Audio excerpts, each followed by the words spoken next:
భారత్కు ఇరాన్ మరోసారి big shock ఇచ్చింది. హర్మూజ్లో భారతీయ సిబ్బంది వెళ్తున్న నౌకపై ఇరాన్ దాడి చేసింది.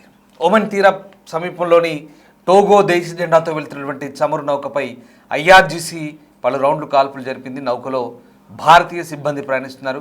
దాడిని కేంద్ర ప్రభుత్వం ధృవీకరించింది. దాడి ఘటనపై వెంటనే విదేశాంగ వ్యవహారాల మంత్రిత్వ శాఖ స్పందించింది. అధికారులతో భారత రాయబార కార్యాలయం సంప్రదింపులు జరుపుతోంది. దాడిలో సిబ్బంది సురక్షితంగా ఉన్నట్లు వెల్లడైంది. అయితే నౌకలో ఎంతమంది సిబ్బంది ఉన్నారనే విషయంపై స్పష్టత రాలేదు. ఇటీవల భారతీయ నౌకలపై ఇరాన్ దాడులు చేస్తోంది. తాజాగా హర్ముజ్ వద్ద ఉద్రిక్తతలు కొనసాగుతున్న నేపథ్యంలో ఒక రసాయన ట్యాంకర్ అటువైపు వెళ్తుంటే ఒమన్ తీర ప్రాంతంలో భారతీయ సిబ్బందితో వెళ్తున్న నౌకపై ఇరాన్ కోస్ట్ గార్డ్ దళాలు కాల్పులు జరిపాయి. ఈ విషయాన్ని కేంద్ర ఓడరేవులు నౌకా రవాణా జలమార్గాల మంత్రిత్వ శాఖ వెల్లడించింది. టోగో దేశ జెండాతో వెళ్తున్నటువంటి ఎంటీ సిరాన్ అనే చమురు నౌకపై శనివారం ఈ దాడి జరిగినట్లుగా తెలుస్తోంది. ఇతర నౌకలతో పాటు ఎంటీ సిరాన్ ఇది ఒక కెమికల్ ట్యాంకర్గా చెప్తున్నారు. ఇతర నౌకలతో కలిసి ప్రయాణిస్తుండగా ఇరాన్ తీర రక్షక దళం దాన్ని అడ్డగించి హెచ్చరికగా పలు రౌండ్ల కాల్పులు జరిపింది. అక్కడి పరిస్థితులను పర్యవేక్షించేందుకు మినిస్ట్రీ ఆఫ్ ఎక్స్టర్నల్ అఫైర్స్, విదేశీ వ్యవహారాల మంత్రిత్వ శాఖ, భారత రాయబార కార్యాలయాలు అధికారులతో నిరంతర సంప్రదింపులు జరుపుతున్నాయి. నౌకలో సిబ్బంది సురక్షితంగా ఉన్నట్లు తెలుస్తోంది. అయితే ఎంతమంది ఉన్నారన్న విషయంపై స్పష్టత లేదు. ఒమన్లోని షినాస్ ఔటర్ పోర్ట్ పరిమితుల్లో భారతీయ నావికులతో సహా పలువురు వ్యక్తులెక్కిన టోగో జెండా కలిగినటువంటి ఎంటీ సిరాన్ అనే రసాయన ట్యాంకర్పై ఇరాన్ తీర రక్షక దళం కాల్పులు జరిపినట్టుగా తెలుస్తోంది. ఈ అంశాన్ని ఓడరేవులు నౌకాయాన జలమార్గాల మంత్రిత్వ శాఖ, షిప్పింగ్ మంత్రిత్వ శాఖ ధృవీకరించింది. వెస్ట్ ఆసియాలోని తాజా పరిణామాలపై జరిగిన అంతర్ మంత్రిత్వ శాఖల సమావేశంలో shipping ministry director Manideep Singh Randhawa ఈ అంశాలు వెల్లడించారు. ఈ నౌక ఇతర ఓడల సమీపంలో ఉన్నప్పుడు ఇరాన్ తీర రక్షక దళం జోక్యం చేసుకొని హెచ్చరిక కాల్పులు జరిపినట్టుగా తెలుస్తోంది. ఈ ప్రాంతంలో నావికుల భద్రతను, కార్యకలాపాల కొనసాగింపును నిర్ధారించడానికి మంత్రిత్వ శాఖ, విదేశీ వ్యవహారాల మంత్రిత్వ శాఖ భారత మిషన్లు, సముద్రయాన భాగస్వాములతో సన్నిహితంగా సమన్వయం చేసుకుంటుందని చెప్తున్నారు. రాంధావా ప్రకారం డీజీ షిప్పింగ్ కంట్రోల్ రూమ్ ఇప్పటివరకు 7,780 కాల్స్, 16,650 ఈమెయిల్స్ నిర్వహించి 2,770 భారతీయ నౌకలతో సంప్రదింపులు కొనసాగిస్తుంది. వాటిలో 12 నౌకలు తాజా సమాచారాన్ని అందించాయి. పరిస్థితిని నిశితంగా పర్యవేక్షిస్తున్నారు. ప్రస్తుతం ఆందోళన చెందాల్సిన అవసరం లేదంటూ ఆ శాఖ డైరెక్టర్ చెప్తున్నారు. ఏప్రిల్ 22న భారత్లోని ముంద్రా పోర్టుకు వెళ్తున్న ఒక నౌకపై ఇరాన్ హెర్మూజ్ జలసంధిలో దాడి జరిగింది. అమెరికా ప్రెసిడెంట్ ట్రంప్ నిరవధిక కాల్పుల విరమణను ప్రకటించిన కొద్ది గంటలకే అప్పుడు ఆ దాడి జరిగింది. ఇరాన్ ప్రభుత్వ ఆధ్వర్యంలోని ప్రెస్ టీవీ ప్రకారం Islamic Revolutionary Guards Corps Navy దాడి చేసి స్వాధీనం చేసుకున్నట్లుగా ప్రకటించిన 2 నౌకల్లో అది కూడా ఒకటి ఎపామినోండస్ నౌకగా దానికి పేరుంది. అది లైబీరియా జెండాతో వెళ్తున్న నౌక అప్పుడది. సో అది బెజల్లా అలీ నుంచి, దుబాయ్ నుంచి ముంద్రా, గుజరాత్ ముంద్రా వైపు వస్తుంటే ఆ నౌకను అడ్డగించారు. తాము దాడి చేసిన నౌకలను ఎంఎస్సి ఫ్రాన్సెస్గా అలాగే ఎపామినోండస్గా గుర్తించినట్టుగా అప్పుడు ఐఆర్జీసీఎన్ తెలిపింది. దుబాయ్లోని బెజల్ అలీ పోర్టు నుంచి, జబెల్ అలీ పోర్టు నుంచి గుజరాత్లోని ముంద్రాకు లైబీరియా జెండా కలిగిన ఎపామినోండస్ నౌక వెళ్తుందంటూ అప్పుడు 2 షిప్పింగ్ పర్యవేక్షణ సైట్లు కూడా తెలిపాయి. ఇక ఏప్రిల్ 18న జలసంధి గుండా ప్రయాణించడానికి అనుమతి పొందిన 2 భారతీయ నౌకలపై ఇరాన్ దాడి చేసింది. ఈ ఘటనపై భారత్ ఇరాన్కు తీవ్ర నిరసన తెలిపింది. ఆ 2 నౌకలు అనుమతి లేకుండా పనిచేస్తున్న వాటిపై దాడి జరిగినట్టుగా ఐఆర్జీసీ చెప్తోంది. 2 నౌకలపై ఐఆర్జీసీ గన్బోట్లు కాల్పులు జరిపాయి. వాటిలో ఒకటి కదలలేని స్థితికి చేరుకుంది, మరొకటి దెబ్బతిన్నట్టుగా బ్రిటిష్ మ్యారిటైమ్ ధృవీకరించింది. ఇక ప్రస్తుతం ఉన్న పరిస్థితుల్లో మరి భారతదేశం మళ్ళీ ఎట్లా రియాక్ట్ అవుతుందనేది కూడా ఆసక్తికరంగా మారుతుంది. ప్రస్తుతం నౌకలోని సిబ్బంది అంతా కూడా క్షేమంగా ఉన్నట్టు తెలుస్తోంది.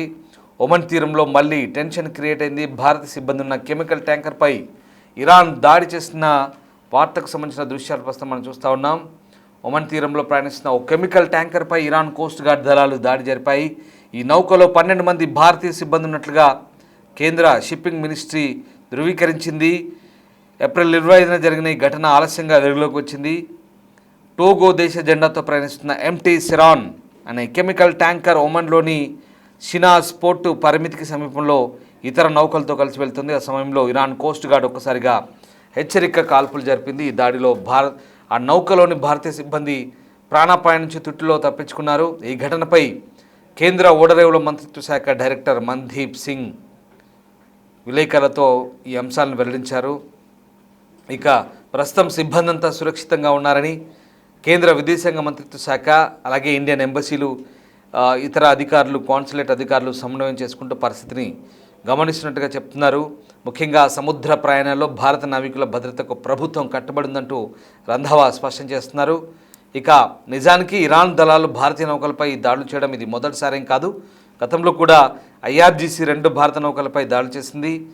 అలాగే ఇక్కడ VLCC సన్మార్ హెరాల్డ్ జగ్ ఆర్నో నౌకలు హర్మూజ్ దాటుతున్న సమయంలో ఇరాన్ దళాలు గన్ బోట్లు కాల్పులు జరిపాయి. ఈ వరుస ఘటనలపై భారత ప్రభుత్వం ఇప్పటికీ తీవ్ర నిరసన వ్యక్తం చేసింది. ప్రస్తుతం ఒమన్ తీరంలో జరిగిన తాజా సంఘటనతో పశ్చిమాసియా సముద్ర జలాల్లో ఉద్రిక్త పరిస్థితులు మరింత పెరిగినట్టుగా కనిపిస్తోంది.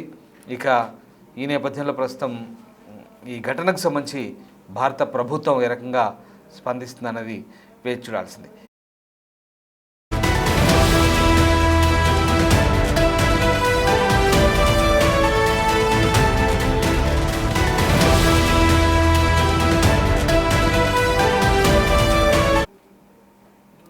ఇక పశ్చిమాసియాలో ఉద్రిక్తతలు ఏమాత్రం తగ్గలేదు. హర్ముజ్లో ఆధిపత్యం కోసం ఇరాన్, అమెరికా దాడులను ఉధృతం చేశాయి.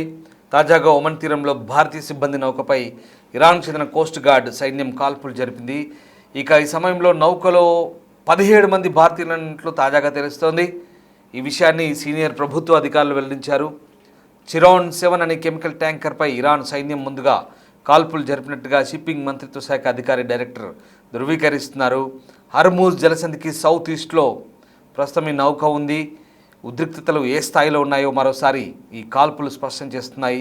హర్మూజ్ను బ్లాకేట్ చేయడంలో అటు ఇరాన్ ఇటు అమెరికా తీవ్ర కసరత్తులు చేస్తున్న వేళ గత వారంలోనూ విదేశీ జెండాలు కలిగి ఉన్న 3 నౌకలపై ఇరాన్ సైన్యం దాడులు చేసింది. వాటిలో దాదాపు 22 మంది ఇండియన్ స్టాఫ్ ఉన్నారు. అంతకుముందు ఏప్రిల్ 18న భారత్ జెండా కలిగిన 2 నౌకలపై ఇరాన్ నౌకాదళం దాడులకు పాల్పడిన సంగతి తెలిసిందే.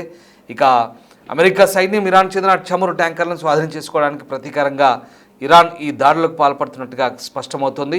తమ పోర్టులపై అమెరికా విధిస్తున్న దిగ్బంధనాన్ని ఇరాన్ ఆర్ముడ్ పైరసీ అంటూ తీవ్రంగా విమర్శలు చేసింది. హర్మూజ్ జలసంధి దిగ్బంధన కారణంగా గల్ఫ్ ఆఫ్ పర్షియాలో చిక్కుకున్న 14 భారతీయ నౌకలను సురక్షితంగా బయటకు తీసుకొచ్చేందుకు భారత ప్రభుత్వం ఇరాన్తో సంప్రదింపులు జరుపుతోంది. ఇప్పటివరకు భారత్ చెందిన 10 నౌకలు హర్మూజ్ను దాటాయి. ఇంటర్నేషనల్ వాటర్స్లోకి ఎంట్రీ ఇచ్చి ఇప్పుడు భారత్ వైపు వస్తున్నాయి. ఇక ప్రస్తుతం ఉన్న పరిస్థితిలో మళ్ళీ తాజా ఉద్రిక్తతలు ఎక్కడికి దారితీస్తాయని మాత్రం మళ్ళీ ఒక రకంగా హర్మూజ్లో టెన్షన్స్ ఏ స్థాయిలో ఉన్నాయో మనకు కళ్ళకట్టినట్టుగా కనపడుతుంది. ఈ నెలలోనే భారత నౌకలపై దాడులు జరగడం ఇది 3వసారి. 18వ తారీఖు నాడు జగ్ ఆర్నో అలాగే మరొక నౌకపై ఏకంగా అవి ఇండియన్ జెండాతో ఉన్నాయి. ఆ నౌకలపై గన్ బోట్లు కాల్పులు జరిపాయి. అప్పుడు మన ఇండియన్ గవర్నమెంట్ న్యూఢిల్లీలో ఉన్న ఇరాన్ ఎంబసీకి అందులో ఉన్నటువంటి ఎన్వాయ్ని రాయబారిని పిలిపించుకొని చివాట్లు పెట్టారు, ఆందోళన వ్యక్తం చేశారు, నిరసన వ్యక్తం చేశారు. ఇంకోసారి ఇలా రిపీట్ కాకూడదు అంటూ కూడా చాలా సీరియస్ తీసుకుంది భారత ప్రభుత్వం.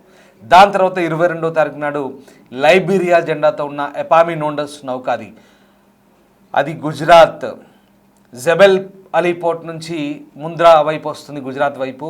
ఆ నౌకపై కూడా IRGC కాల్పులు జరిపింది. వెంటనే వాళ్ళు దానికి సంబంధించిన వీడియో కూడా రిలీజ్ చేశారు. ఎంత ఒక హాలీవుడ్ సినిమా స్థాయిలో అది అప్పుడు వాళ్ళంతా ట్రేస్ అవుట్ చేశారు.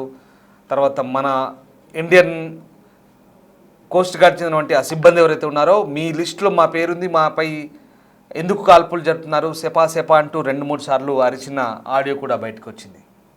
తర్వాత మళ్ళీ తాజాగా ఇప్పుడు ఈ ఒమన్ తీరంలో గల్ఫ్ ఆఫ్ ఒమన్ తీరంలో ఒమన్కు సమీపంలో ఇప్పుడు ఈ దాడి జరగడం, తాజాగా మళ్ళీ టోంగా జెండాతో ఉన్నటువంటి ఈ నౌకపై దాడి జరగడం కూడా మళ్ళీ ఇది ఇది ఒక కెమికల్ ట్యాంకర్. అంటే ఇక్కడ వాళ్ళు ఎవరు ఏంటనేది చూడట్లేదు.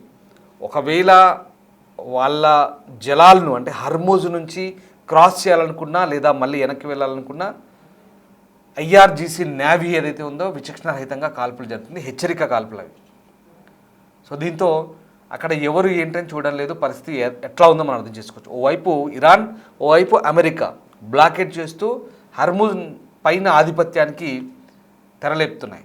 సో ఇది పరిస్థితి. దీంతో ఇప్పటికే అక్కడ చిక్కున్నటువంటి 14 భారతీయ నౌకలలో 10 సేఫ్గా బయటకు వచ్చాయి. ఇరాన్ అధికారులతో ఇండియన్ అధికారులు ఎప్పటికప్పుడు మాట్లాడుతున్నారు.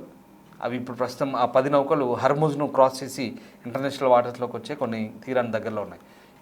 కొన్ని నౌకలు ఉన్నాయి, వాటిని బయటికి తీసుకురావడానికి ప్రయత్నాలు జరుగుతున్నాయి. ఏదేమైనా నౌకాయానానికి సంబంధించి జలమార్గాల్లో భారత నావికుల భద్రత ముఖ్యమంటూ కేంద్ర ప్రభుత్వం చెప్తోంది. ఇరాన్ అఫీషియల్స్తో ఎప్పటికప్పుడు మాట్లాడుతున్నారు. మరోవైపు ఇప్పుడు అందులో చిక్కుకున్నటువంటి ఆ నావికుల భద్రత సంబంధించి ఎక్కువ ప్రాధాన్యత ఉంది. సరుకుల గురించి కాకుండా నావికులు సేఫ్గా రావాలని ప్రభుత్వం చూస్తుంది. వాళ్ళ కుటుంబీకుల ఆందోళన నేపథ్యంలో భారత ప్రభుత్వం అన్ని చర్యలు తీసుకుంటుంది. కానీ ఇక్కడ మనకు అర్థమవుతుంది ఏంటంటే హర్మూజ్ జలసంధి అనేది ఇంకా టెన్షన్స్ కొనసాగుతున్నాయి. దీన్ని బట్టి మనకు క్లియర్గా అర్థమవుతుంది. 25వ తారీఖున జరిగిన ఈ ఘటనకు సంబంధించి ఇవాళ షిప్పింగ్ మినిస్ట్రీకి సంబంధించినటువంటి డైరెక్టర్ రంధావా వెల్లడించిన అంశాలు, దాని ద్వారా ఇప్పుడు ఈ అంశం వెలుగులోకి వచ్చింది. ఇక భారత ప్రభుత్వం ప్రస్తుతం ఈ నౌకలకు సంబంధించి అన్ని జాగ్రత్తలు తీసుకుంటుంది. ఇండియన్ ఎంబసీ ఇరాన్ అధికారులతో ఎప్పటికప్పుడు సంప్రదింపులు జరుపుతున్నట్టుగా తెలుస్తోంది.